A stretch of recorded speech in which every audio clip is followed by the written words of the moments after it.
दोस्तों नमस्कार। इजराइल ने दोहा पर आक्रमण किया और बचे हुए जो हमास के लीडर थे उनको मौत के घाट उतार दिया। बदले में क्या हुआ?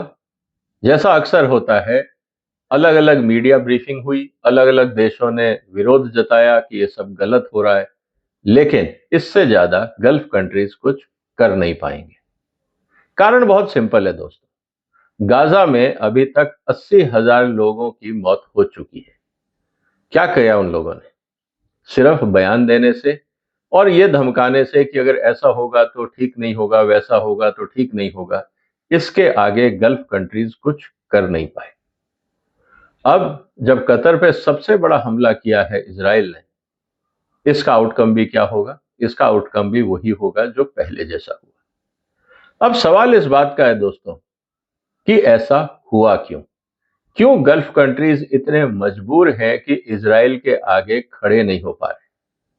हालांकि उनके पास पैसा बहुत है, जमीन बहुत है, संसाधन बहुत है, लेकिन एक इजराइल जैसे छोटे देश को भी वो या तो कन्विंस नहीं कर पा रहे हैं या दबाव नहीं डाल पा रहे हैं कि आप इस तरह के जो अटैक हैं इसको रोकें।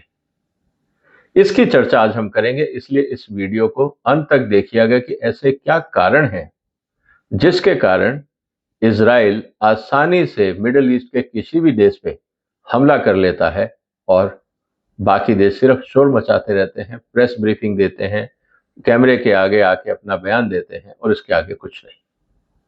सबसे पहला कारण तो यह है दोस्तों, जितने भी मिडिल ईस्ट के देश हैं इनकी सुरक्षा की जिम्मेवारी है अमेरिका की। इसका मतलब तो यह है कि अगर इजराइल की तरफ से अटैक हो रहा है तो ये तो आप मान के चलिए कि अगर एयर डिफेंस सिस्टम अमेरिका ने गल्फ कंट्रीज में लगाए हुए हैं तो या तो वो बंद पड़े हैं या अमेरिका को ये कह दिया गया है कि भाई जब भी इजराइल के हवाई जहाज उस रास्ते से आएंगे जाएंगे उनको निशाना नहीं बनाया जाएगा।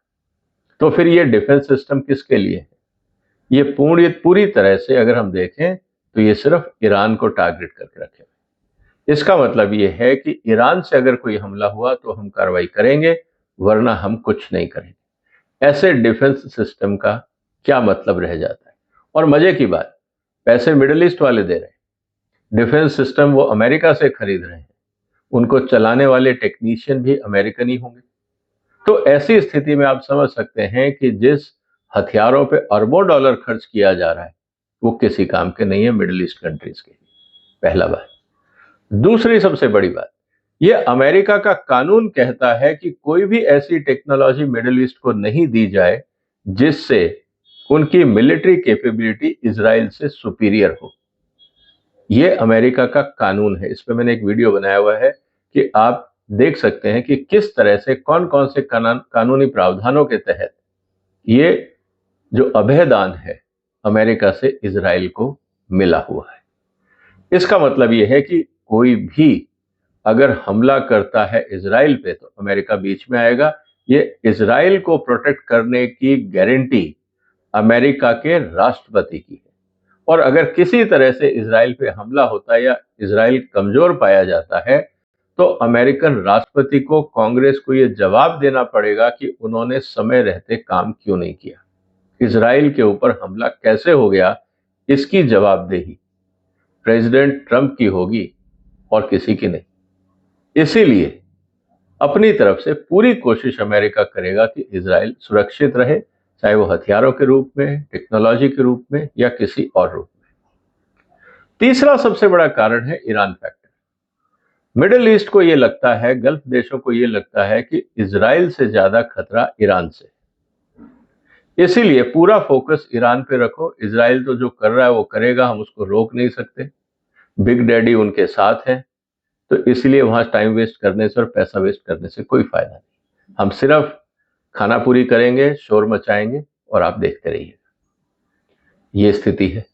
तो ईरान को लेकर पूरा फोकस है, और जबकि अगर वो इजराइल पे फोकस करते हैं तो हो सकता है कि जो सपोर्ट अमेरिका से ईरान के अगेंस्ट मिडिल ईस्ट कंट्रीज को मिल रहा है, अमेरिका का ठीक है, अगर तुम्हें अपनी मनमर्जी करनी है तो ईरान से भी तुम निपटो, मैं कुछ नहीं कर सकता। और आज अगर देखा जाए तो ईरान मिडिल ईस्ट में सबसे ज्यादा ताकतवर देश है। इतने सैंक्शंस लगने के बाद भी उन्होंने अपने यहाँ पे जो इन हाउस डेवलपमेंट किया है, वो इंपोर्ट डिपेंडेंट नहीं है, वो इन हाउस डेवलपमेंट जो उन्होंने किया है उससे मिडिल ईस्ट के देशों को काफी खतरा है। इसके अलावा सवाल ये आता है कि जिस तरह से इजराइल के अमेरिका और यूरोप से बिजनेस रिलेशन है या इकोनॉमिक टाइज हैं, अगर मान लीजिए गल्फ कंट्रीज ने मिलकर इजराइल पे अटैक किया तो जैसा मैंने पहले कहा कि सामरिक रूप से अमेरिका को तो आना ही पड़ेगा, डिप्लोमेटिक रूप से हो सकता है कि यूरोप गल्फ कंट्रीज के साथ व्यापार करना बंद कर दे और सैंक्शन लगा दे क्योंकि उन्होंने इजराइल के ऊपर आक्रमण किया। अब जहां तक बात है सैंक्शंस की, तो अल्टीमेटली घूम फिर के तेल है मिडिल ईस्ट के पास, और इस समय रशिया का भी झगड़ा चल रहा है। तो स्थिति बड़ी कॉम्प्लिकेटेड है कि हम इस पूरी सिचुएशन को कैसे निपटें। इसके अलावा मिडिल ईस्ट भी डिवाइडेड है। अगर हम अब्राहम रिकॉर्ड की बात करें तो कुछ लोग हैं जो चाहते हैं कि हम इजराइल के साथ रिलेशन नॉर्मल करें, कुछ कट्टरपंथी हैं जो कहते हैं नहीं, इजराइल दुश्मन है, हम उसके साथ रिलेशनशिप नॉर्मल नहीं करेंगे। इस पूरे दुविधा के हालात में इस समय मिडिल ईस्ट के जो देश हैं वो आपस में परेशान हैं। इसके अलावा जो इंपॉर्टेंट चीज है, उनकी अपनी मिलिट्री लिमिटेशन है। जैसा मैंने शुरू में बताया कि आप हथियार खरीद तो रहे हो लेकिन आपको चलाना नहीं आता, और आपका जिस तरह से डिस्टेंस है, अब आप सारे मिलकर अगर इजराइल पे अटैक करोगे तो किधर से करोगे, एक दूसरे की सीमाओं को लांघना होगा।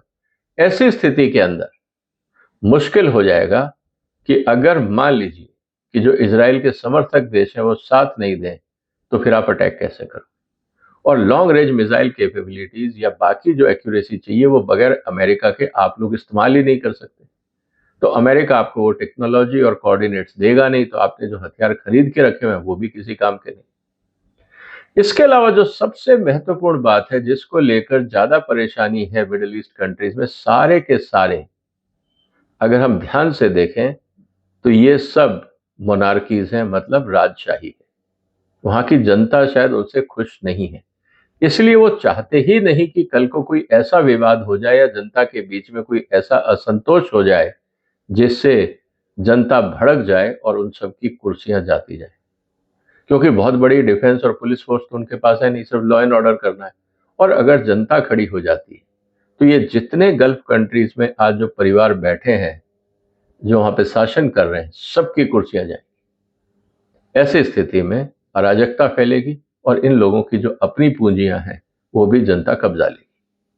तो सबसे इंपॉर्टेंट बात यह है कि ठीक है, बयान दे दो और चुपचाप बैठे रहो, कोई ऐसा काम मत करो जिससे कल को सीआईए या मोसाद या इजराइल या कोई और देश आपकी जनता को भड़काएं और आपके खिलाफ मोर्चाबंदी हो जाए तो मुश्किलें खड़ी हो जाएंगी। इसके अलावा जो इंपॉर्टेंट चीज है वो यही कि आज तक जिन्होंने इजराइल के साथ एक तरफ डिप्लोमेसी की बात करते हैं, दूसरी तरफ कहते हैं आप अटैक मत करिए, लेकिन अपनी क्षमताएं नहीं है। और ये जो सबसे बड़ा कारण है कि आप ह्यूमैनिटेरियन एड की बात कर रहे हो कि हम आपको इजराइल की तरफ से, पैलेस्टाइन को हम आपको एड दे देंगे, आप रिकंस्ट्रक्शन कर लीजिए। दूसरी तरफ अरब लीग का एक प्रेशर है कि हमें इजराइल को कंट्रोल करना है, और तीसरी तरफ जो नॉन स्टेट एक्टर हैं जैसे हिजबुल्लाह है, हमास है, ये भी इस समय ईरान की तरफ से कंट्रोल्ड है। तो अगर हम सिचुएशन को कॉम्प्लेक्स करेंगे तो हो सकता है कि हमास और हिजबुल्लाह के जो स्लीपर सेल हैं वो इन देशों में एक्टिवेट हो जाए और वहां पे अराजकता फैले। तो स्थिति इसी में है कि जो चल रहा है वो चलने दो। इजराइल जो करना चाहता है वो करेगा क्योंकि आप उसको रोक नहीं सकते। अपने एक दूसरे देश को समर्थन करने के लिए आप भाषण से या स्टेटमेंट के अलावा आपके पास कुछ बचता नहीं है। तो आर्थिक रूप से मजबूरी है, कैपेबिलिटी वाइज मजबूरियां हैं, डिफेंस टेक्नोलॉजी आपके पास नहीं है, अमेरिका पे पूरा मिडिल ईस्ट ओवर डिपेंडेंट है सिक्योरिटी और इकोनॉमिक प्रोस्पेरिटी के लिए। और जहां तक बात है फंडिंग की, तो जितना भी मिडिल ईस्ट में ट्रांजैक्शंस हो रहा है वो सब डॉलर में है, थोड़ा बहुत अब चाइना जरूर करने लगा है। तो ऐसी स्थिति के अंदर सब कुछ होने के बाद भी जो मिडिल ईस्ट है वो इजराइल के आगे हेल्पलेस है। इसीलिए इजराइल जहां चाहता है, जैसे चाहता है आक्रमण करता है, बाकी देश सिर्फ बयानबाजी करके आराम से बैठ जाते हैं।